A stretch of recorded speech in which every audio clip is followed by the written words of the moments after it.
In June of 1991, a man named Michael Weiser and his wife Julie and 3 of their 5 kids who were still in the house moved from New York all the way to Omaha, Nebraska.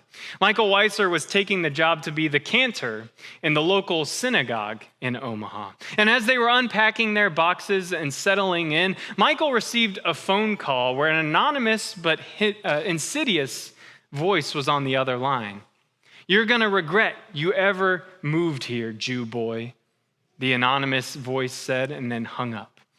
Michael was obviously unsettled by this and became even more unsettled when 2 days later, the Weissers received a package in the mail with a note attached to it that said, "The KKK is watching you, scum."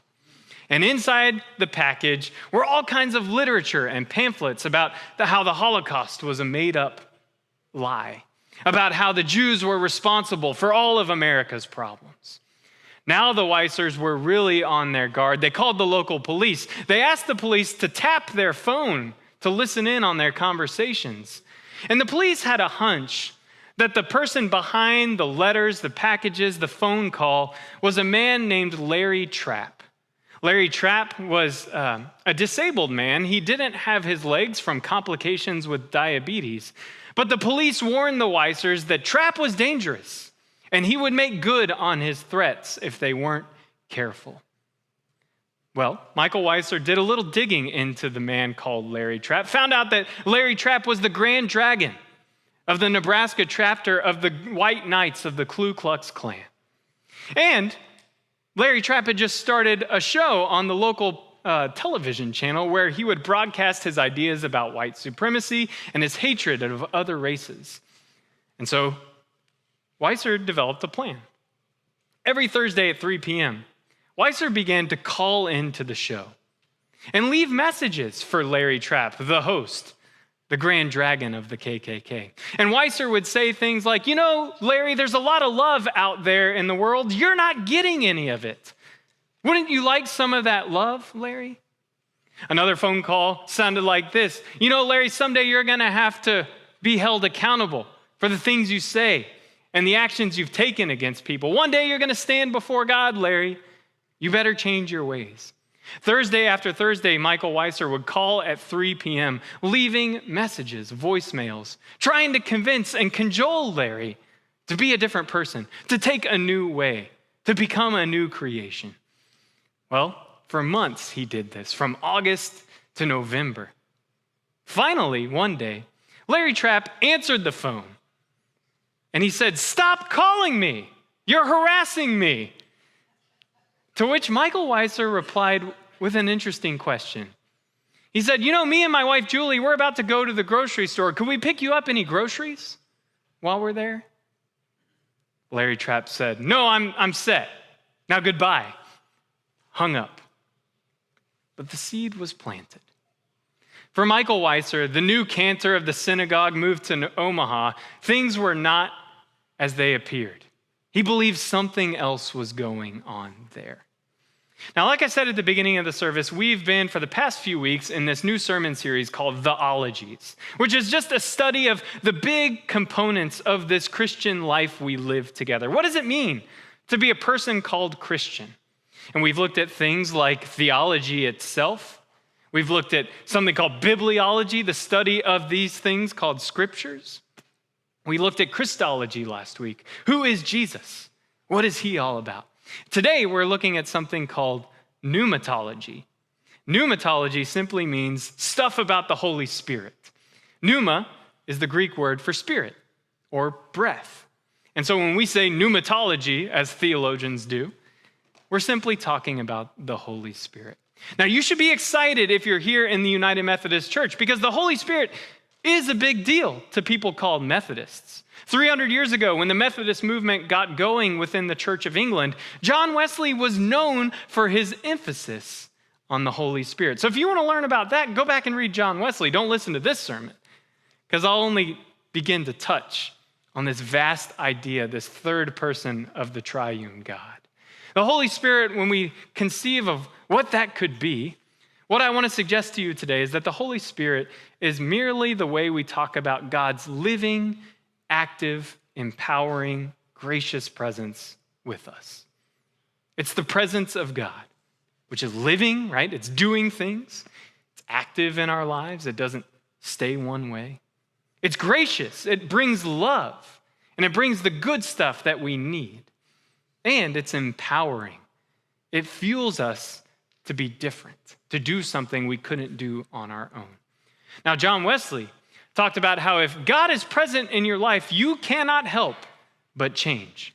If you're living in relationship to the living God, who is the source of all love and goodness, you will be a different person as the days and hours go by.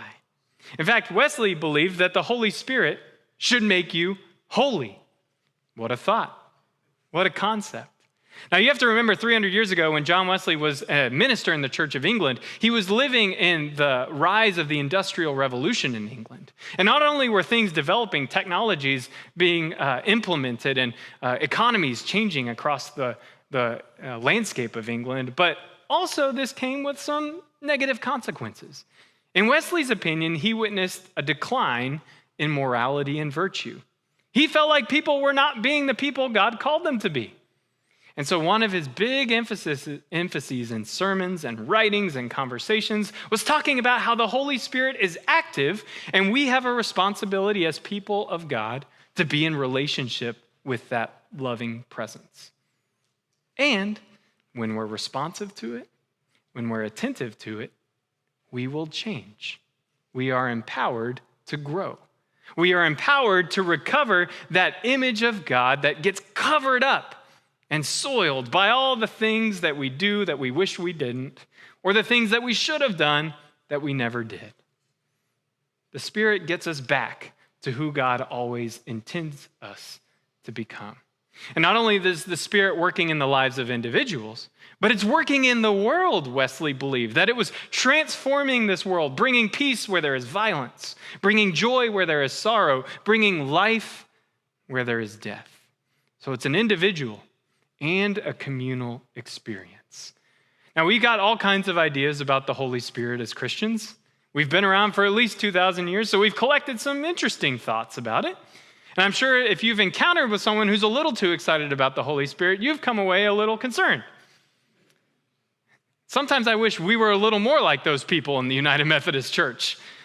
Nevertheless, when we talk about the power that the Spirit brings, it doesn't mean power to become more of who I want to be. It doesn't mean power to become great in my own estimation. The power that the Spirit brings is a power to become part of something greater than myself, to contribute to something that's larger than my own individual existence.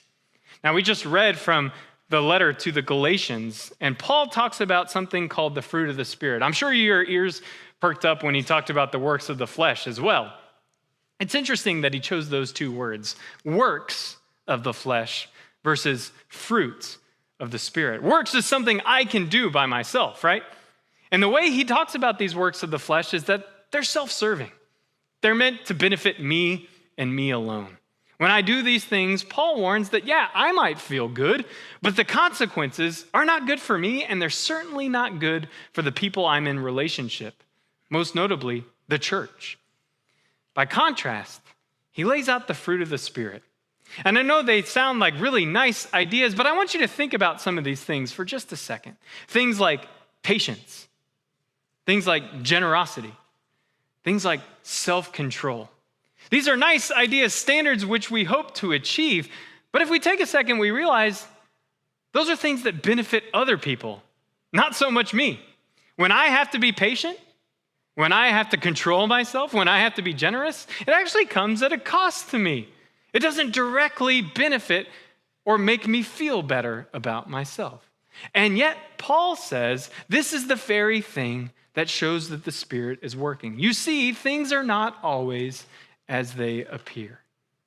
So things like patience, when I have to be patient with others, it may tax me, it might wear me out. And yet, Paul says that is the Spirit working in my life. It's not something that I would come to naturally by my own interest or abilities. It's not something I can summon up and implement whenever I like. It's me being attentive and cooperative, which is the Holy Spirit already at work within me. And I don't know if you've ever noticed this, but the word fruit is an interesting word there. It took me way too long, as someone who went to seminary and who's been a pastor for 6 years now. It took me way too long to realize that a tree that grows fruit doesn't get to enjoy the fruit. The tree that grows fruit so that animals and others might enjoy the deliciousness of the fruit. For so long, I thought if I'm bearing fruit of the Spirit, then I'm going to feel good. I'm going to enjoy those things. But what's true is that as I bear fruit, I will see the effects in the community around me. I'm going to notice that my relationships are different. That's what's changing. Maybe I won't feel so great every single moment of the day. Maybe I won't be filled with the power and high on life. But if I take a step back, if I look at the forest instead of the trees, I might notice that God is up to something that maybe I can't notice every single second of the day. Speaking of trees, I just got back from Yellowstone National Park. And when you're there, you come across this one tree that we will never find in South Texas. It's called the lodgepole pine. And the lodgepole pine covers about 80% of Yellowstone's terrain. Now, the lodgepole pine is an interesting looking tree. It's a big tree, but what I found fascinating about it is that the lodgepole pine is categorized as a pyrophile. Now, I know some of us here might consider ourselves pyrophiles. Chris was at the beginning of the service when he lit the candle. Pyrophile means fire lover. But this tree is a pyrophile, which means that it requires fire in order to sustain itself, in order to reproduce and continue to bear fruit, give new life. Now, why this is fascinating is for so long, people who were in charge of forests and parks thought that fire was a threat. They feared it, and they tried to put it out every single time they saw a fire come up in the forest. That changed in the 1970s when finally people who went to forestry school realized that fire is an essential part of the ecosystem, that ecosystems need fire in order to continue to live. And so since the 1970s, parks have prescribed burns, or they allow burns to go on with some control in order to allow plants like the lodgepole pine to reproduce. You see the pine cones on the lodgepole pine. I have to say that 5 times fast. The lodgepole pine has these pine cones that are covered and sealed with this resin, a hard resin. But once it reaches a certain temperature, that resin melts, the pine cones open up, and the seeds are released. And so if you're driving through Yellowstone National Park, like me and my family were doing just a week ago, what you'll notice is you'll come across sections of Yellowstone that are burned out. Like you see the burned out trunks of old trees, but then you look closely and you notice that all around those burned out trunks are new saplings, new lodgepole pines that are coming to life. That new creation is happening, even in a place that looked like it was just destruction. Friends, I tell you this analogy because I want to suggest to you today that things are not as they appear when it comes to the Holy Spirit. The places where we think there might just be death, God can be working to bring new life. In places that look dark, that might just be the presence of uncreated light. God is always working. God is always present. From the beginning of our story in Genesis, verse 2, it says, the Spirit hovered over the waters of what was to become creation all the way to this very moment and beyond. The Spirit has always been present, always working with us, in spite of us, yet always working to bring good out of what seems bad. After that phone call, where Larry Trapp was offered groceries and said no, a new seed was planted in his life. In November, Michael Weiser made another call, and Larry unloaded on him a spew of racial epithets. But then the very next day, Larry called Michael Weiser the cantor. And Larry confessed that he wanted out of this life he had been living, but didn't know how to get out. That same night, Michael and Julie, against the wishes of their children and neighbors, went over to Larry Trapp's house. And they brought with them a gift. As they knocked on the door and rang the doorbell, Larry answered, and they immediately thought they had made a huge mistake because in his wheelchair, Larry carried 3 guns with him as he answered the door. And yet, Larry extended his hand, shook Michael's hand, and tears welled up in his eyes. He immediately handed over all the rings that he had with swastikas implemented on them. And in exchange, the Weissers gave them their gift, which was a ring of silver.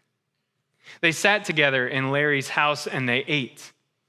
And Michael and Julie Weisser learned more about Larry Trapp's history, of how he had been horribly abused by his family, about how he would hide for hours from his father, trying to avoid the beating that was coming.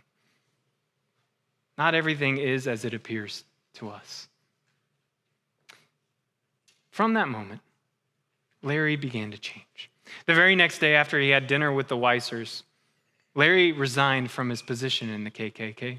He resigned from all the hate groups in which he had membership, and he began to write letters to those whom he had attacked, to those he used to hate. The Weissers' relationship with Larry deepened. Larry began to visit the synagogue where Michael was cantor. And when his health started failing, Larry moved in with Michael and Julie Weisser and their kids. As he was going blind, as he was unable to walk, Larry still gave himself over to speeches and would go to schools telling kids about how hate was not the way, but love is. Chris read to us that fantastic, compelling story from Ezekiel chapter 37, where the prophet is given this vision of a valley with bone-dry corpses. And God asks the prophet, "Mortal, can these bones live?" And Ezekiel provides what I think is the best answer whenever God asks you a question. "You know, O God." Way to hedge your bets there, Ezekiel. And then we see something unreal happen. That these bones that had no life began to be put back together, bone to bone, sinew to sinew, flesh upon flesh. This vision of restoration and new life, where God's Spirit is breathed into what looked dead and gone, done and dusted, telling us that the promise is that the worst thing is never the last thing. That God is never done with a story until it ends in grace and goodness and love. That what looks like death can be made into life. That what looks like hatred can be brought to friendship. That what looks like alienation and isolation can bring forth reconciliation and redemption. That even if something is long gone to us in the past is still very much open to the living God. And God is working to bring good out of all that is bad, which means there is no flash flood. There is no church shooting or school shooting. There is no domestic violence case. There is no addiction or experience of hatred or racism that will get the final word on any of us or any part of what God has made and calls good.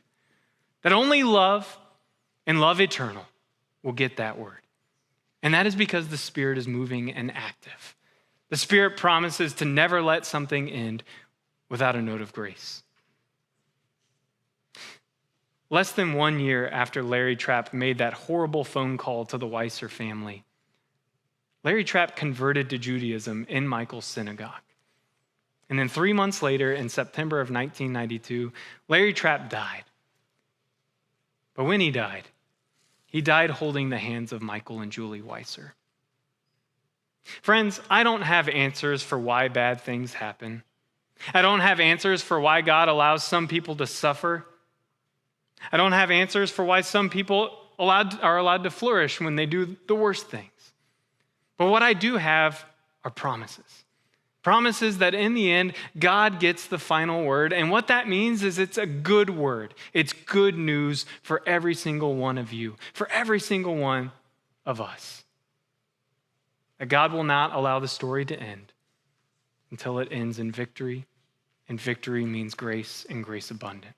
Thank you for listening to this episode of Weekly Teaching. To watch the full live stream of this worship service, you can view all archived streams at the Alamo Heights UMC YouTube channel. If you have any questions, email us at podcasts@ahumc.org. That's podcasts@ahumc.org. You can also visit our website, ahumc.org, anytime. Any related links are also in this episode's show notes.